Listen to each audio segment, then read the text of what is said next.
इसमें उत्तर प्रदेश में असदुद्दीन ओवैसी के दौरे का आज तीसरा दिन है। आज एमआईएम चीफ बाराबंकी जाएंगे और अवाम से मुखातिब होंगे। बाराबंकी के कटरा मोहल्ले में अवाम से मुलाकात करेंगे और पार्टी कारकुनान को जिम्मेदारी सौंपेंगे।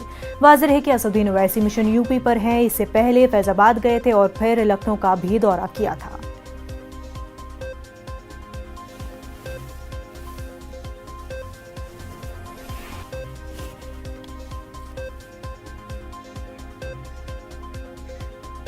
बाराबंकी से हमारे नुमाइंदे अनिरुद्ध शुक्ला इस वक्त हमारे साथ जुड़ चुके हैं। अनिरुद्ध, असदुद्दीन ओवैसी का तीसरा दिन है दौरे का, ऐसे में उनका क्या कुछ शेड्यूल रहेगा, बताइएगा।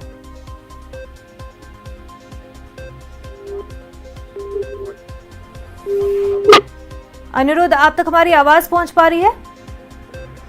जी बिल्कुल, बताना चाहूंगा कि आज तकरीबन 12 बजे असदुद्दीन ओवैसी जो है वो आलापुर पहुंचेंगे, जहां पे जो उनके कार्यकर्ता है वो उनका स्वागत करेंगे। उसके बाद ठीक वो 12:30 बजे कटरा मोहल्ला पहुंचेंगे, जहां पे वो जनसभा को संबोधित करेंगे और उसी दौरान वो तमाम जो पार्टी वर्कर्स है उनसे ही मिलेंगे और 2022 के चुनाव को लेकर के जो क्या स्ट्रैटेजीज है उसके बारे में भी वो उनसे चर्चा करेंगे। तो कहीं ना कहीं उनका ये दौरा जो है वो बेहद खास हो जाता है, क्योंकि बाराबंकी जो है पहले समाजवादियों का गढ़ रहा, उसके बाद बीजेपी काबिज है। और क्योंकि बाराबंकी के अंदर तकरीबन 30% जो है मुस्लिम कम्युनिटी है, मुस्लिम वोटर्स हैं जो कि सपा के खेमे में रहते थे, तो कहीं ना कहीं अब 2022 का चुनाव भी है और ओवैसी के इस दौरे से कहीं ना कहीं समाजवादियों को भी जो है अब उसमें ज्यादा खास होमवर्क करना पड़ेगा, क्योंकि अभी तक जैसा कि समाजवादी पार्टी के जो वर्कर्स हैं, जो नेता हैं, सीनियर लीडर्स हैं, वो कहते थे उनका चुनाव जो है सिर्फ और सिर्फ बीजेपी से है। पर अब ओवैसी के आने से कहीं ना कहीं जो 30% जो वोटर्स हैं, मुस्लिम वोटर्स हैं, वो अब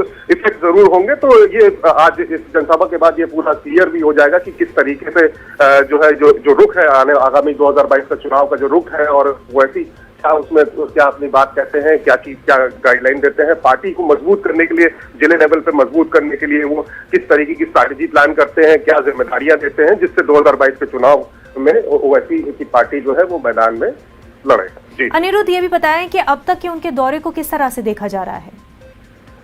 देखिए, मैं बताना चाहूंगा कि ओवैसी के दौरे को लेकर के तमाम विभिन्न जो राजनीतिक दल हैं उन्होंने अलग अलग अपने बयान दिए हैं। और समाजवादी पार्टी के जो नेता हैं उनका कहना है कि हाँ उनको सारा चीज ओवैसी के इस दौरे से कोई खास फर्क नहीं पड़ेगा। बीजेपी भी अपनी जो है अपनी बात कह रही, बीजेपी भी अपनी चुनावी रणनीति में मजबूत है, क्योंकि बीजेपी तमाम पिछले बैक टू बैक जितने चुनाव हुए हैं उनको लड़ती आई है। तो अगर राजनीतिक परिप्रेक्ष्य में पूरा देखा जाए असदुद्दीन ओवैसी का दौरा, तो कहीं ना कहीं अभी तक बीजेपी और समाजवादी की ही लड़ाई रहती थी। पर अब जब ओवैसी का जो ये मूवमेंट है, ओवैसी के मूवमेंट के बाद ये बात बिल्कुल तय हो जाती है कि मुस्लिम जो वोटर्स हैं, जो मुस्लिम जो वोटर्स है पूरे जिले भर के 30 से 35% जो वोटर्स है वो बिल्कुल बेहद जो है कह सकते हैं वो इफेक्ट जरूर करेंगे। और इसका कहीं ना कहीं इसका थोड़ा बहुत जो नुकसान है वो समाजवादी को जरूर मिलेगा। जी बिल्कुल अनिरुद्ध, बेहद शुक्रिया आपका। आगे बढ़ते हैं। आज